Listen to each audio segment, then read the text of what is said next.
Students, अभी तक आपने वर्ण स्तर पर वर्तनी की शुद्धता के बारे में पढ़ा था कि वर्ण स्तर पर हमें कौन कौन सी बातों का ध्यान रखना चाहिए जिससे कि स्पेलिंग लिखते समय हमसे कोई भी मिस्टेक ना हो।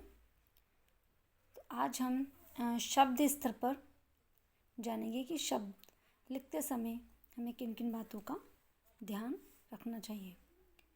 सबसे पहले किसी भी शब्द का निर्धारण उसकी शिरो रेखा से होता है, यानी कि जब हम कोई भी शब्द लिखते हैं, सपोज दैट हमने यहाँ पे एक वर्ड लिखा अमृत, तो शिरो रेखा, ये जो आप ऊपर लाइन देख रहे हैं ना, ये लाइन, इसे शिरो रेखा कहते हैं। हिंदी में ये शिरो रेखा अनिवार्य होती है, तो ये शिरो रेखा हर वर्ड के ऊपर ज़रूर लगाते हैं, तो इसका ध्यान रखेंगे। और उसके बाद जो समासिक शब्द हैं उनके बीच में योजक चिन्ह का प्रयोग किया जाता है।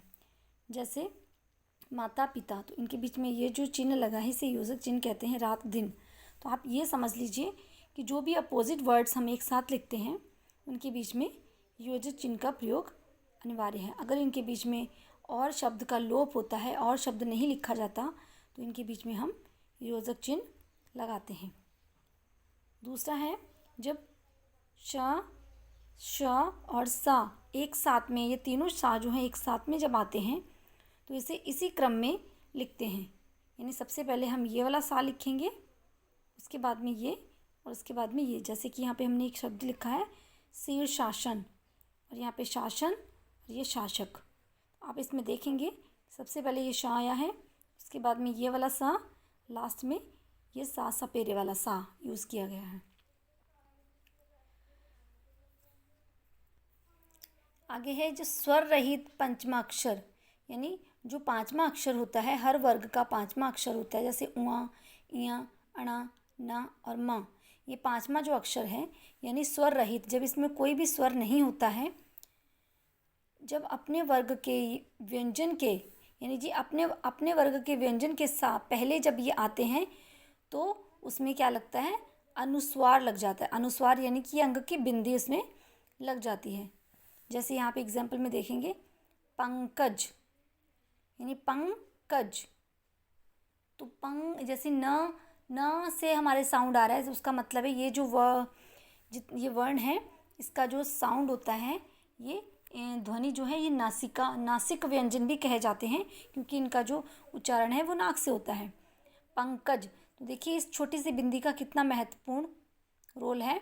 अगर हम इस बिंदी को नहीं लगाते हैं तो ये हो जाएगा पकज, तो बिंदी के बिना ये शब्द का अर्थ ही चेंज हो जाता है। इसी तरीके से ये चंचल, घंटी, और घंटी के ऊपर हम ये बिंदी हटा देंगे तो ये बन जाएगा घटी, तो इसका अर्थ एकदम से चेंज हो जाएगा। तो इस बिंदी का बहुत बड़ा रोल है, तो जहाँ पे भी इसका यूज़ होना है तो सभी बच्चे इसका यूज़ करेंगे, यानी इस बिंदी के बिना आपके शब्द का अर्थ चेंज हो जाएगा। नेक्स्ट है वाक्य के स्तर पर शब्दों में कौन कौन सी त्रुटियां हो सकती हैं। देखिए लिखते समय शब्दों के बीच की दूरी जो है उसका ध्यान हमें रखना चाहिए। जैसे अन्यथा जो है उसका अर्थ ही बदल जाता है। जैसे कि जल सा लग रहा है, तो यहाँ पे देखिए यहाँ पे भी थोड़ी सी दूरी है, यहाँ पे भी दूरी है। ये जल अलग वर्ड है, सा अलग है, लग अलग है, ओके, तीनों अलग हैं, लेकिन यहाँ पे बोला है जलसा लग रहा है, तो इसका मतलब अलग है और ये जलसा का मतलब अलग है। यानी वर्ड वही हैं, अक्षर वही हैं, लेकिन मीन्स उसका चेंज हो गया। यहाँ पे जलसा लग रहा है, इसका मतलब है कि जल की तरह दिख रहा है। यहाँ पे जलसा यानी कि ये जलसा, ये समारोह का नाम है, यानी समारोह हो रहा है, समारोह लगा हुआ है, तो जलसा लग रहा है, ये दोनों का मीन्स अलग है। तो जैसे हम प्रोनाउंस करते हैं, प्रोनाउंस करते समय जैसे जल सा लग रहा है, तो ऐसे प्रोनाउंस करेंगे, और यहाँ पे इस शब्द को हम एक ही साथ बोलेंगे, एक ही सांस में, जलसा। तो उसी टाइप से हम इसको लिखते भी हैं। जैसे हमने एक ही सांस में बोला तो ये एक ही बार में लिखा जाएगा, और इसको अगर रुक रुक के बोल रहे हैं तो ये बीच में थोड़ा सा गैप करके लिखा जाएगा। नेक्स्ट है सही विराम चिन्हों का प्रयोग। कोई भी सेंटेंस जब हम लिखते हैं तो हर सेंटेंसेस में हम विराम चिन्हों का यूज़ करते हैं, तो हमें विराम चिन्हों का जो है यूज़ करना है।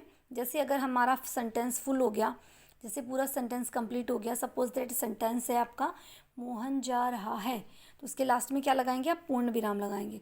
ये आपका पूर्ण विराम होता है। कॉमा, कॉमा हम कहाँ पे यूज़ करते हैं? जब हम बहुत सारे चीज़ों के नाम एक साथ लेते हैं, जैसे कि फलों के नाम हमने ले लिए, आम, केला, सेब, अंगूर, अनार, तो उसके बीच में हम कॉमा लगाते जाएंगे। और बहुत सारे बच्चों के नाम एक साथ बोल दिए, राम, श्याम, गीता, मीता, तो उसके बीच में भी हम कॉमा लगाएंगे। ओके, तो इस टाइप से ये कॉमा, पूर्ण विराम और क्वेश्चन मार्क भी हम लगाते हैं। कहाँ लगाते हैं? जब यहाँ पे ये क्वेश्चन वर्ड यूज़ किए जाते हैं, जैसे कब, क्यों, कैसे, कहाँ, क्या, यानी तुम क्या कर रहे हो, तुम कहाँ जा रहे हो, तुम कैसे हो, क्यों हुआ, कब हुआ।